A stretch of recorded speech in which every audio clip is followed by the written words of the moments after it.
Pablo uxlab qoldi.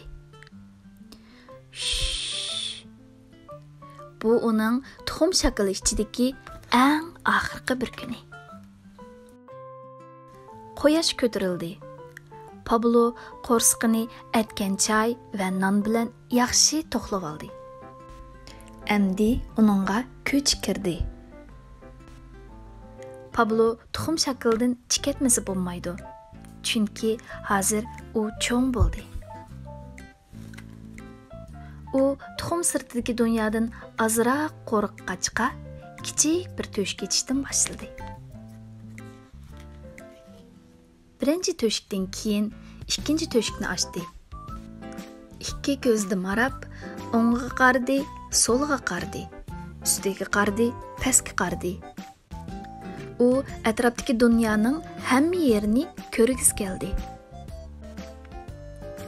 Pablo ovoz anglab boqqisi keldi. Shunga uchinchi bir to'shakni ichib, bir qo'lqini yoqdi. Uchinchi to'shakdan keyin to'rtinchi to'shakni ochdi. Ikki qo'lqini yiqib, chivin qoshlarining uchqan ovozini angladi.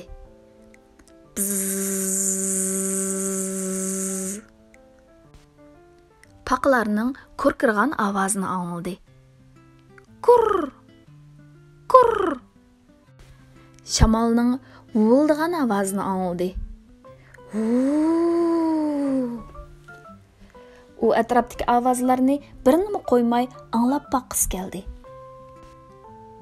Endi Pablo atrofdagi puroqlarni purab boqqisi keldi. Shuning uchun 5-chi to'shakni ochdi hamda tumshqin chiqardi. U tuproqning, gullarning hidini purdi. Endi Pabloning uyoq-buyoqlarga mengib boqqisi keldi.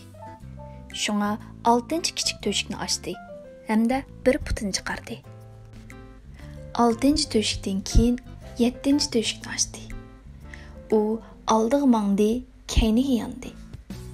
So'lga qayrildi, o'ngga qayrildi. Pablo dunyodagi tuproqning hamma yeriga dastlab boqqisi keldi. Dunyoning hamma yerini ko'rish uchun qanotmi ketadi.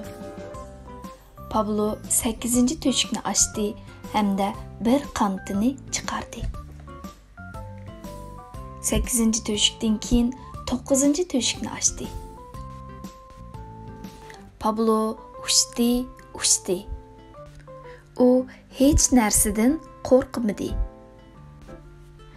Endi tuxum shakldan chikitadigan vaqt keldi.